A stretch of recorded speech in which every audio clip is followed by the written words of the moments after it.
Hey, what's going on? It's Wednesday. It's Word of the Day Wednesday. Come on, somebody.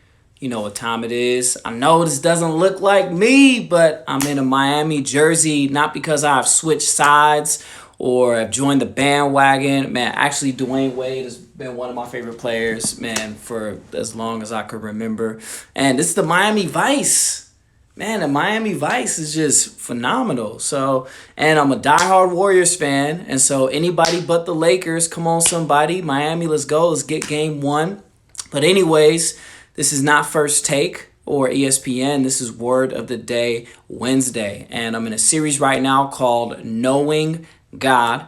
This has been it's really awesome series to just kind of understand the character of God through the different names that he reveals himself through Scripture. And so today we are doing a name that is Jehovah Sidkenu. It's kind of hard. If you look it up, it actually starts with the T, man. It's just the Hebrew language. It's kind of crazy, but I'm pretty sure the pronunciation is Jehovah Sidkenu.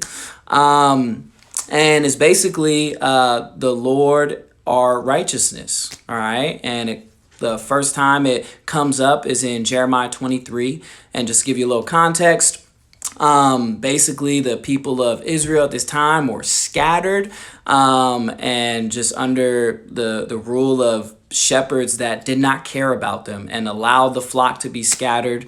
And so there's a promise that comes starting off in verse 5 where it says, "Behold, the days are coming, declares the Lord, when I will raise up for David a righteous branch.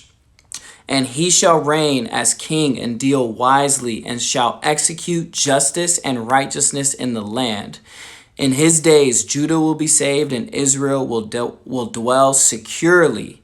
And this is the name by which he will be called. The Lord is our righteousness." And this is Old Testament. And the Old Testament is a type and a shadow of what is to come. And so this is a shadow of what basically Jesus, showing up.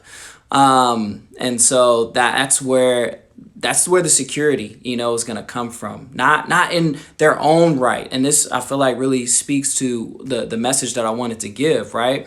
Is that whole dwelling securely, because what we have to understand when we see that term, the Lord is our righteousness, that means it's not up to us, right? So even on our absolute best day when we hit a triple double playing basketball in the morning and maybe got all the right sales or did all the right stuff, we still can't measure up. And that's okay, because it's not our job to measure up, right?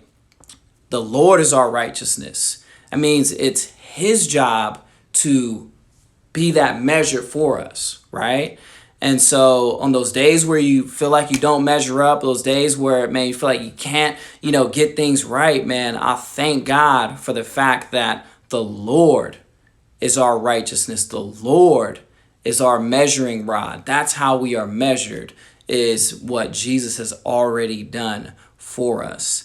And that is how we can dwell securely. Not in insecurity, depending on ourselves, depending on our power, depending on, our ability to be good enough. But we can dwell securely in the fact that the Lord is our righteousness. And that is Jehovah Sidkenu. And that's the Word of the Day Wednesday. Come on, somebody. Let's go, Miami.